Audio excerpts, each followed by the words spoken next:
John, we come to a place that some folks call the reconciliation of Peter. Some theologians say that they don't think this chapter was actually originally a part of John's Gospel. It was something that was added on. And you know, all of those things are interesting and fine, but I don't think that they're important.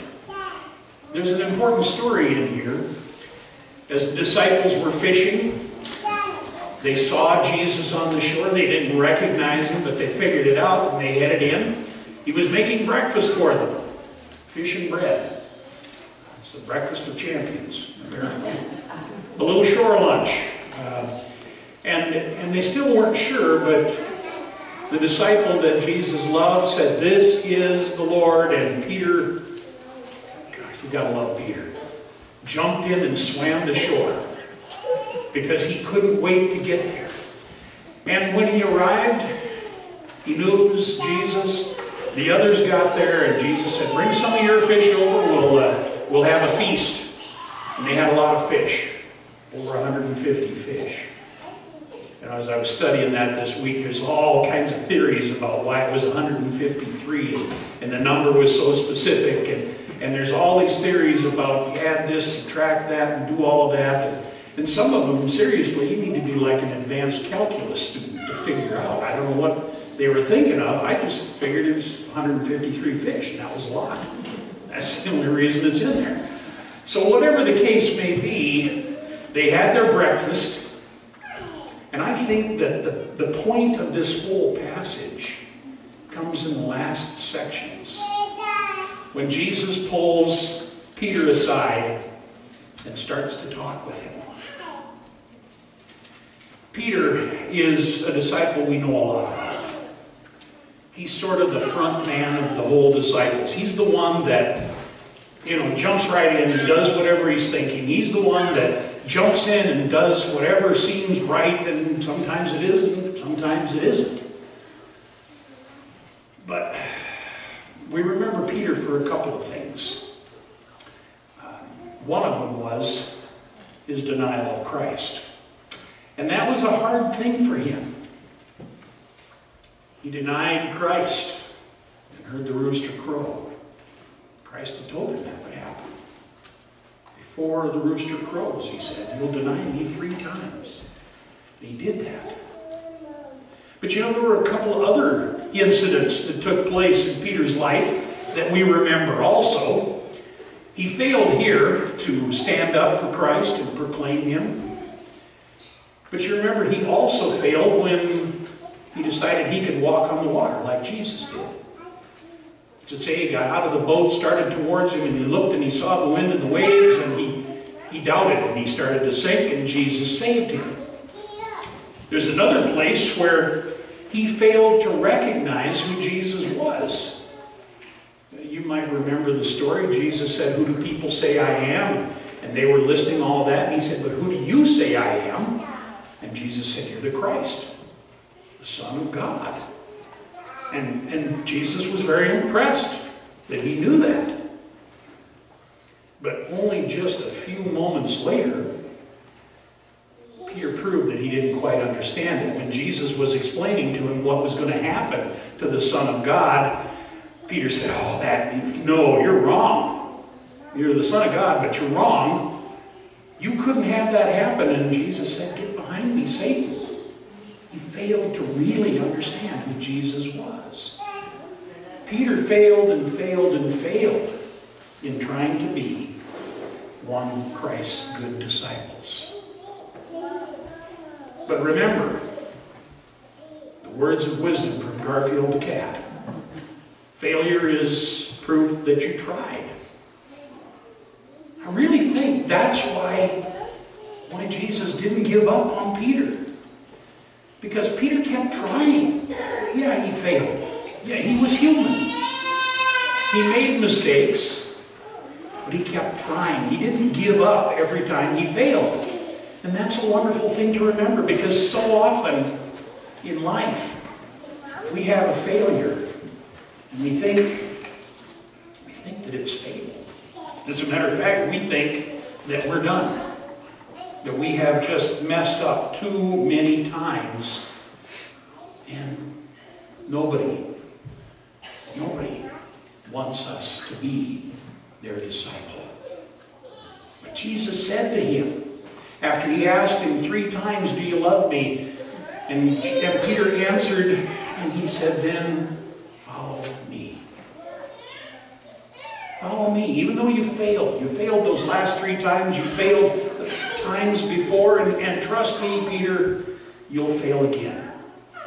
You'll make mistakes, you'll slip, you'll stumble, but I want you to follow me. Follow me, he said. Because Peter understood after Jesus spoke with him this: don't confuse a single defeat with a final defeat. Don't give up because you fail once. Keep going. Keep working hard. Peter understood that. And throughout the book of Acts, and we read that Peter became strong and powerful, not in his physical strength, but in his spiritual strength, because he kept following. He didn't give up.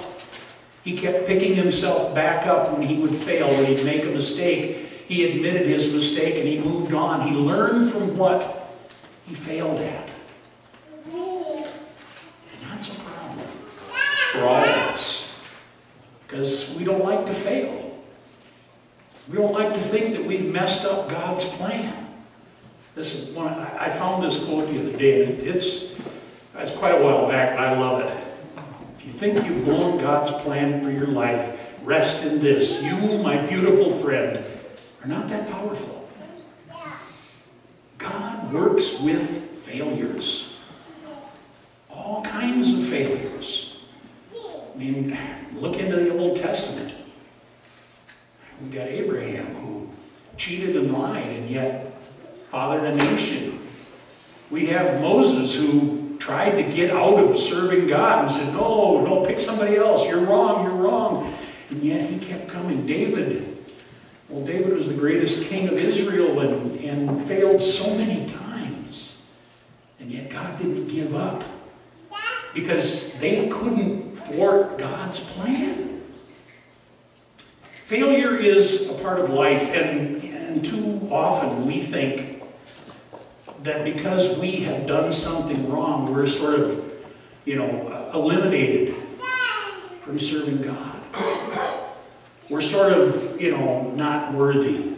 We're damaged goods. We're not perfect, and so God can't use us. God used Peter.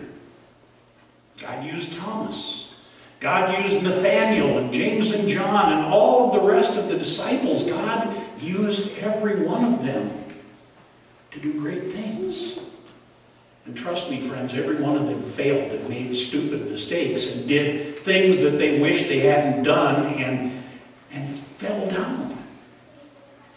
And yet Jesus kept calling to them, follow me, follow me, follow the way that I have, so that you too can be one of my disciples. Now, it would be nice if the notes to follow God were as easy as this. Wouldn't that be lovely? Wouldn't have to be an open Jeep, but it could be anything with a big sign that says, follow me. This is the right way. Go this way. And you won't make any mistakes, and you won't have any failures, and you won't do anything dumb. Just go this way. And if we could do that, if we could follow Jesus that closely, we wouldn't have to worry about failures. If we always did what Jesus always wanted us to do, I think we'd be fine. Trouble is, it's hard to do. Sometimes it's not as clear-cut as the sign on the back of a vehicle, like on the pilot car that leads you through construction. Follow me, and you'll know which way to go. But it is that easy, really. To follow Jesus means that we shape our lives around the life of Jesus. And how do we do that? Right here.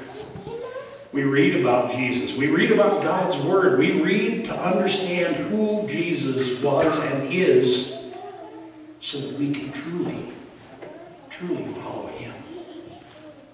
Now, Peter failed so many times. Peter made so many mistakes. And yet he became the leader of all of the disciples. In Acts, he preached, and 2,000 came to know the Lord that day. And he was strong and powerful in the Jerusalem church. And arguably, next to Paul, one of the most influential Christ followers of the early church.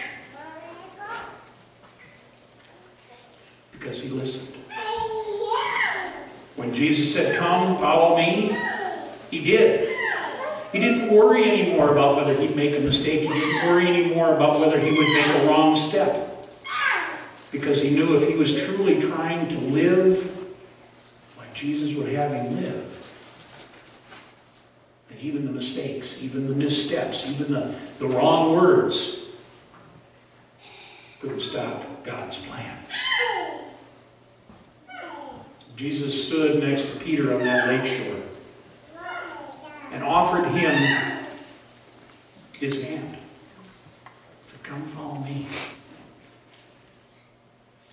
Several years before, he offered Peter that same hand on the lake shore. When he met him, he said, "Come follow me and I'll have you fish for people." Well, now, follow me, and I will build my church on you. A failure, a washout, a Christian who knows he's not perfect, but gives himself to God anyway. Friends, we're not perfect. At least I'm not. Maybe you are. But Jesus still calls us. He doesn't care. Yeah, I shouldn't say that. He cares about the mistakes we make, but he isn't going to let that stop the plan he has for us. He's not going to say, "Oh, you've messed up too many times. You've made too many mistakes. You've blundered so often, I just can't use you." Never going to happen. The only way God is not going to be able to use us is if we refuse to let him. If we turn away and refuse to follow him.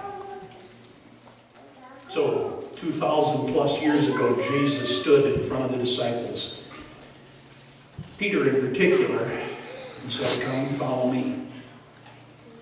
His hand is still reaching across the years. Reaching to us here in the Hitchcock United Methodist Church, saying, "Come, follow me. Come, follow me." The question is, will you? That's my prayer. When we hear God say, "Come, follow me," when we see that hand outstretched to us, we'll take it. And not worry about our past. Or even our future. Because when we follow him, our past is forgotten and our future will be a blessing.